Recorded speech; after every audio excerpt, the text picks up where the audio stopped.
السلام علیکم ورحمۃ اللہ وبرکاتہ۔ تمام عالم اسلام کو رمضان المبارک کی رحمتیں، برکتیں، سعادتیں مبارک ہو۔ ناظرین، آپ کا خیر مقدم ہے دل کی گہرائیوں سے پروگرام انوار قرآن میں۔ آج کی اس بزم میں پیش ہے قرآن مجید کے آخری پارے کے آخری آدھے حصے کی تفسیر، تلخیص، ترجمہ۔ تو آئیے شامل ہوتے ہیں پروگرام انوار قرآن میں۔ سورہ فجر ہے، والفجر ولیال عشر والشفع والوتر واللیل اذا یسر۔ اس میں بھی اللہ تعالیٰ فجر کی قسم کھاتے ہیں اور اللہ کہتے ہیں اور 10 راتوں کی قسم، یہ عید الاضحیٰ کی 10 راتیں ہیں، اور جفت اور طاق رات کی قسم، اور رات کی قسم جب وہ گزرنے لگے، اور قسم ہے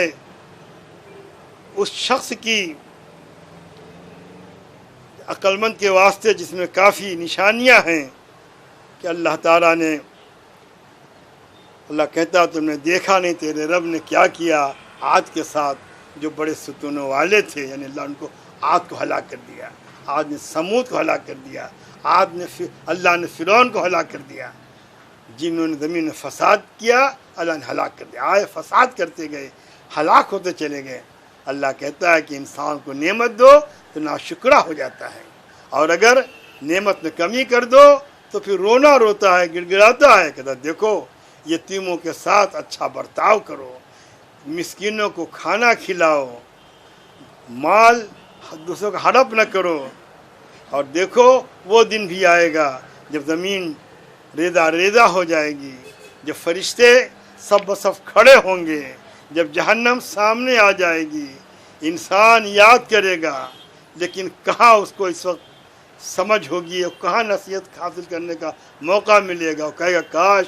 میں نے اپنی زندگی کے لیے کچھ کیا ہوتا۔ کہ اللہ کہتا ہے کہ ان میں جو نفس مطمئنہ ہے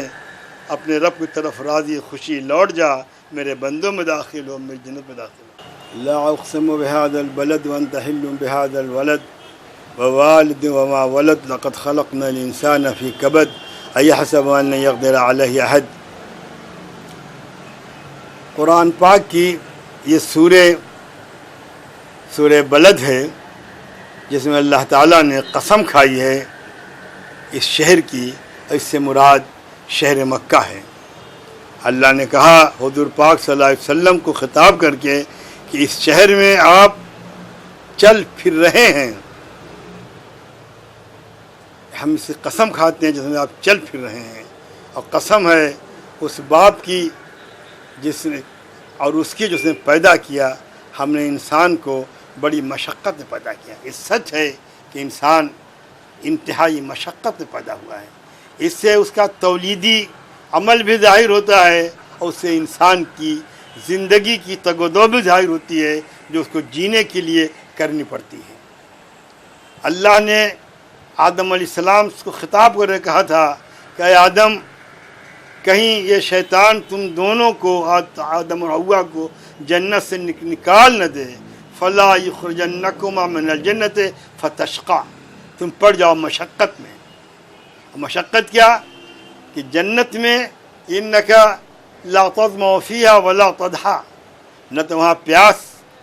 مسئلہ تھی، پانی کا مسئلہ تھا، نہ وہاں شیلٹر کا مسئلہ تھا، نہ وہاں بھوک کا مسئلہ تھا، نہ وہاں کپڑے کا مسئلہ تھا۔ اور دنیا میں آ کر کے انسان کو یہی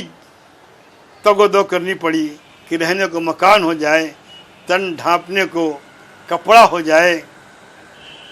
کھانے کو دانہ ہو جائے، پینے کو پانی ہو جائے۔ یہ ہے مشقت انسان کی۔ اگر دیکھا جائے تو ایک یہ مشقت ہے، اور یوں دیکھا جائے تو تولیدی عمل ہے، وہ مشقت ہے۔ یہاں پہ انسان کو اللہ یہ بتا رہا ہے کہ ہم نے انسان کو با اختیار با ارادہ بنایا ہے، اس کو مجبور نہیں بنایا ہے۔ خیر کی راہ بتا دی، شر کی راہ بتا دی، وہ جو راہ چاہے چلے، یہ اس کو اختیار ہے، اور یہی اختیار اس کے لیے جنت یا دوزخ، اللہ کے انعام یا اللہ کے عتاب کا مستحق بناتا ہے اور وجہ بنتی ہے۔ اس کے بعد سورہ شمس ہے، والشمس وضحاها والقمر اذا تلاها، اس میں بھی اللہ تعالیٰ آگے چل کر کے وہی بات بتاتے ہیں کہ جو اپنے نفس کی اصلاح کرتا ہے، تزکیہ کرتا ہے، وہ کامیاب ہوگا، اور جو اپنے نفس کو اور زیادہ ہلاکت میں ڈالے گا وہ سرکش ہوگا۔ پھر اللہ نے مثال دی ہے، ذکر کیا ہے سمود کا، کہ سمود کی ہلاکت ان کے طغیان کے باعث ہوئی، اور انہوں نے اللہ تعالیٰ کی طرف سے بھیجی ہوئی معجزاتی اونٹنی کی کوچیں کاٹ دیں، اس پر اللہ کا عذاب آ گیا۔ اس کے بعد سورہ لیل ہے جس میں اللہ تعالیٰ بیان فرماتا ہے، قسم ہے رات کی جب وہ آفتاب کو چھپا لے، اور قسم ہے دن کی جب وہ روشن ہو جائے، اور قسم ہے اس چیز کی جو نر و مادہ اس نے پیدا کیا ہے، ان سعیکم لشتیٰ، تمہاری کوششیں بکھری ہوئی ہیں، یکجا نہیں ہیں۔ اللہ چاہتا ہے کہ انسان اپنی کوششیں یکجا کرے، ایک ذہن بنائے، ایک مزاج ہو جائے، تقوی اختیار کرے، اچھائیوں کو قبول کرے، آسانیوں کی راہ اختیار کرے، بخل اور بخل سے بچے، اچھائیوں کو جھٹلائے نہیں، نیکیوں اختیار کر لے، اور پھر اللہ کہتا ہے ہدایت ہمارے ذمے ہے، ہم ہدایت دیں گے۔ جو ہدایت سے دور بھاگتے ہیں ان کے لیے بھڑکتی ہوئی آگ ہے، وہ لوگ سرکش ہیں، وہ لوگ بدباطن ہیں۔ اس کے بعد سورہ ضحیٰ ہے، یہ وہ سورہ ہے، یہاں بتا دوں کہ اللہ کے رسول صلی اللہ علیہ وسلم پہ جب ابتدائی وحی آئی سورہ علق جو آگے آ رہی ہے، اقرأ بسم ربک الذی خلق